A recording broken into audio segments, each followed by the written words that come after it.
Coucou YouTube, une journée bien chaude aujourd'hui. On a un bon 27 degrés, je dirais à l'ombre. Même un petit peu, attends, 27 degrés, 28 degrés, 27, voilà. 27,6. Si je pointe vers la lumière, tu vois quand même la chaleur au soleil. Et maintenant, on va aller voir un convertisseur. Donc voici le Jendel que je t'ai déjà présenté, que tu retrouveras en description. Et là, on entend que sa soufflerie, donc la soufflerie aspire de ce côté et rejette l'air derrière, vraiment derrière le convertisseur. Donc, on va voir un petit peu la température interne. Donc, il fait 27 degrés à l'ombre et on a là une demande de 500 watts, tu vas voir. C'est-à-dire que pour l'expérience, on recharge la Delta et comme tu peux le voir, en haut à droite, 506 watts. Elle est rechargée à 80% et en fait, il recharge la Delta avec d'autres panneaux solaires via ce convertisseur pour l'expérience. C'est pour vous montrer qu'on recharge 500 watts à peu près. Donc là, sa soufflerie s'est mise à l'arrêt du fait que j'ai enlevé le capot. Ça respire énormément. Et je pense que pour l'été et pour la vie, en fait, si tu veux, prolongée de mes convertisseurs, je pense que, en tout cas pour celui-là, je vais le laisser ouvert. Si on regarde la température d'un élévateur de tension que je suis en train de pointer, on est à 51 degrés, 50 degrés. Voilà, on est dans les 52,2. Les élévateurs de tension, ce sont eux si tu veux. Donc tu vois, c'est difficile de laisser. Non, ça va, je peux laisser le doigt. Donc là, il y a quand même l'électricité, donc c'est quand même un risque de balancer les doigts là-dedans, mais il ne faut pas faire n'importe quoi. Là, ça devient très très chaud. Je sens qu'ils sont bien chauds.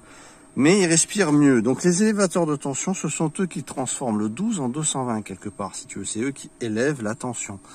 Ici, on a des condos, des condensateurs, on a énormément, on a des varistances, on a absolument de tout dans cette circuiterie avec des bobines de cuivre. On a vraiment quand on regarde, je trouve que le matériel est de belle qualité. Jendel, c'est quand même à la base une marque américaine, même si tout est construit en Chine. C'est quand même Briquin à la base, donc ils aiment bien que ça soit quand même bien foutu. Alors effectivement, ce petit 1000-2000 watts est mis là à rude épreuve, enfin rude épreuve 500 watts, c'est normal, c'est la moitié de sa capacité nominale, puisque c'est un 1000-2000 en crête. Par exemple, il n'est pas assez puissant pour alimenter ma pompe de fourrage, qui fait 800 et quelques watts et qui monte à 1300 watts en crête. Il a un petit peu, j'ai l'impression qu'il a un petit peu du mal avec la pompe de fourrage. Donc là, si on regarde les autres composants, si on regarde le condo, on a à peu près 43 degrés. Si on regarde ici, on est dans les 50 degrés globalement, quoi, si j'ai l'impression. Si je me promène un peu partout, globalement, ouais, entre 40 et 50 degrés, c'est surtout les élévateurs de tension qui sont même à 55 là. L'autre côté, il est à peu près pareil. Donc voilà, donc si tu vois que la ventilation se déclenche pas, c'est que la sonde a détecté qu'il faisait quand même relativement bon.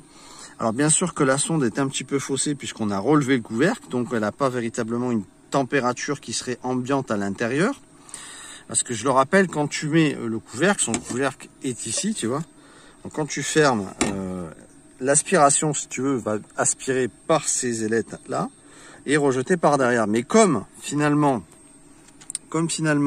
on a le ventilateur qui est à l'arrière, ça n'aspire pas véritablement. Je trouve que, en plus, il y a énormément de composants devant, donc ça n'a pas la puissance d'aspirer, tu vois, vraiment par là et rejeter. Par contre, ça rejette un petit peu. On va dire qu'au niveau des élévateurs de tension, sur l'arrière, c'est pas mal. Sur le reste, je dirais que c'est plutôt moyen. L'idéal, ça serait ouvrir le capot, laisser ouvert comme ça, mettre un petit ventilo, si tu veux, qui va être dirigé et souffler toute cette partie globale. Tiens, là, il se met en soufflerie, tu vois, donc malgré tout, c'est que quand même, la sonde de température note qu'il y a quand même de la chaleur, parce que là, on l'a vu en live. Donc voilà, donc je pense que l'idéal, ça serait effectivement une petite soufflerie qui soufflerait pour les saisons très chaudes, comme ici dans le sud de la France où on arrive à 42-43 par moment. Donc c'était pour vous montrer un petit peu ce que ça donnait quand on ouvre un convertisseur en fonction et quand on regarde les températures. Alors là, il s'est remis en fonction. Je regarde. Est-ce qu'on va au-delà de ce qu'on a vu tout à l'heure? Ouais, non, j'ai constamment une constante entre 52 55, on va dire maximum. Si je vais vers l'arrière, on est plus dans les 40. Ici, on va être 45, 50. Ici, on est dans les 55. J'ai vu un endroit où on était à 55. Je pense que c'est les condos. Ça va très vite, hein, selon comment tu te déplaces. Hop là, voilà, ouais, je retouche. Là, c'est au niveau des fusibles, tu vois, là, il y a des fusibles. Ici, ce sont des fusibles. Et sur les fusibles, on a quand même un petit 50 degrés aussi, malgré tout. Ou alors, il est leurré par l'élévateur de tension, ce qui est bien possible. Voilà, donc je pense que c'est quand même une expérience assez intéressante de voir. Sur le bord, on a les fêtes, ce qu'on appelle les fêtes, ici, ou les MOSFET. On en a aussi de l'autre côté. Donc ouais, c'est vraiment une belle circuiterie, c'est vraiment sympa. Ce Gendel, je vous le mets, je trouve qu'il fait bien le job.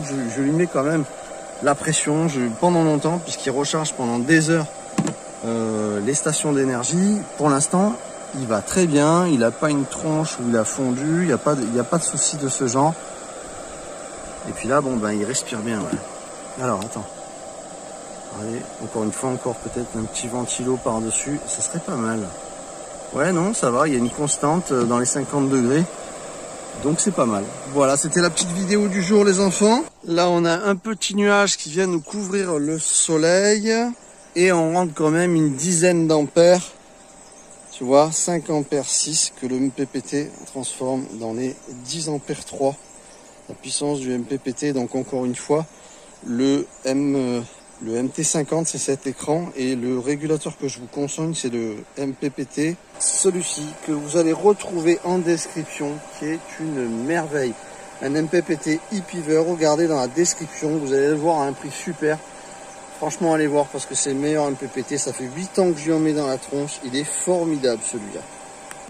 On se retrouve très vite. Merci pour votre présence sur la chaîne. On a dépassé le beau chiffre d'abonnés et ça fait plaisir. Le Pearl qui est là, qui m'attend. Et voilà, les cigales vont pas tarder à arriver. On se retrouve très vite les amis. Ciao, ciao tout le monde.